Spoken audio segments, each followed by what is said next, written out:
Betrayal is what somebody does against you. Bitterness is what you do against yourself. Ask God to deliver you and to uproot bitterness from your life, so that even when the wicked tempt God and go free, it's not going to affect your relationship with God or change your prayers for them, that God might send laborers into his harvest. Thank you, Father. Verse number 16.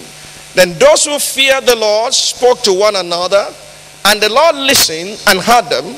So a book of remembrance was written before him for those who fear the Lord and who meditate on his name. And then he concluded in 17, these ones shall be mine, says the Lord of hosts, on the day that I make them my jewels, and I will spare them as a man spares his own son who serves him. Then you shall again discern between the righteous and the wicked, between one who serves God and who does not serve him. God says your righteousness will pay in the time to come. It was Jacob who said, so that my righteousness will answer for me in the time to come. If righteousness pays immediately, everybody will be righteous. Everybody will be righteous. If righteousness pays immediately, it takes a while. The righteousness of a righteous man will answer for him in times to come.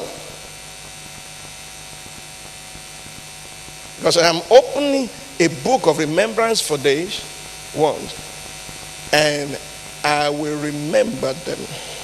I will make them my jewels, and I will let you see at the end of everything the difference between those who serve God and those who don't serve him. You can't make that happen. In fact, I've gotten to the point that if it does not happen in my lifetime, it will still happen. Because God is just. That's where I'm taking you to. You see, that even if what I expected God to do does not happen, it does not diminish God before me. It's still God all by himself.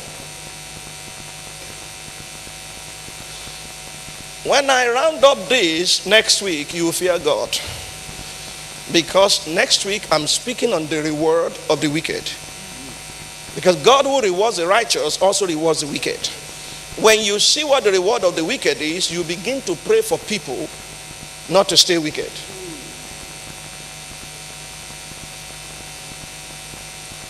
Now let's just strike a balance this morning. God's compensation plan. If God is a rewarder of those who diligently seek him, if God said, I do not ask you to seek me in vain, how do you access his compensation plan? That is important. May I ask you some simple questions? How much can you give to impress God?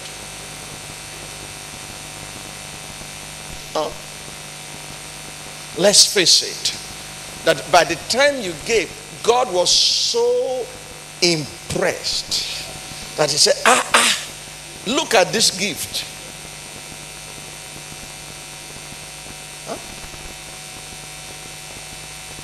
I told you last Sunday, I'm repeating it now. To give God what he has not first given you is to be bigger than him. How did you come by it? He's the giver of all good things. But how do we access his compensation plan? Jesus made it simple. If you give a cup of cold water to a righteous man in the name of a righteous man, or to a prophet in the name of a prophet, he might not even have all the character traits of God, but you did it in the name of a prophet. Many prophets that were blessed, the people later said, now I know that you are a true man of God. Why would they say so? Because they were not sure. How can you come to a widow and say, give me your last meal? And said, thus said the Lord. The woman gave. The miracle took place. But when Elijah raised the widow of Sarepha's son, he said, now I know you are a holy man of God. If you give a cup of water to a prophet in the name of a prophet, you shall not lose your reward. Look at how detailed God is, that just by extending a cup of cold water, which more or less costs you nothing, to a righteous man, to a disciple, to a prophet, he said, by No means will you lose your reward. Say to your neighbor, you will not lose your reward. That means the reward and the compensation plan of God centers around relationship. How you treat people around you. Especially the weak. Especially those who are servants in your household, who cannot answer you back.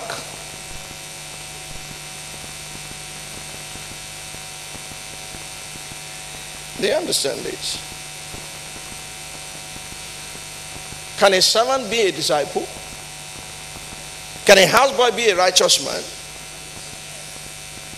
Do we treat them like humans?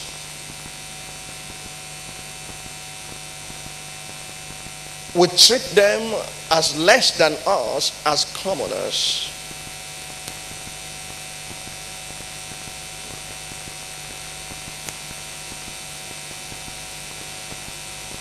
Has God not chosen poor people of this world rich in faith? Is God not looking for them on a daily basis to take them from the dunghill and from the dust to set them among princes? Why are we acting not like our Father? Why is this place this quiet? I'm not making sense. Because normally you say preach it, and I'm not hearing preach it. I'm preaching it anyway. I should fire on. Okay. Don't let me use you to illustrate this message, because you say fire on now.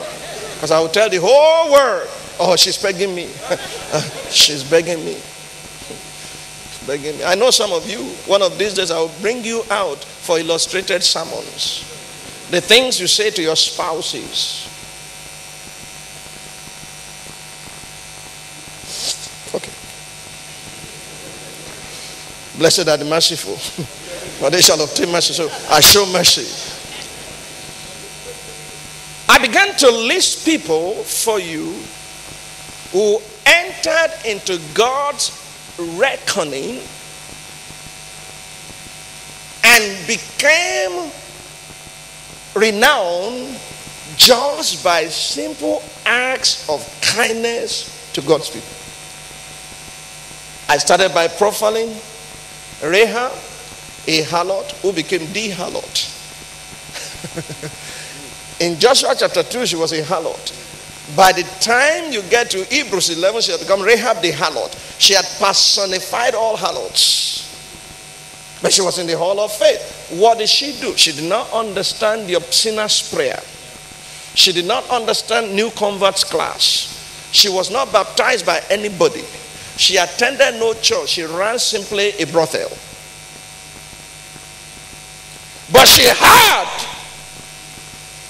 He said, when we heard the news of what your God did to the two kings on the other side of Jordan, we took notice that there's no other God like your God. He is mighty in heaven and on earth. Will you please give me a true token, because I hid you from this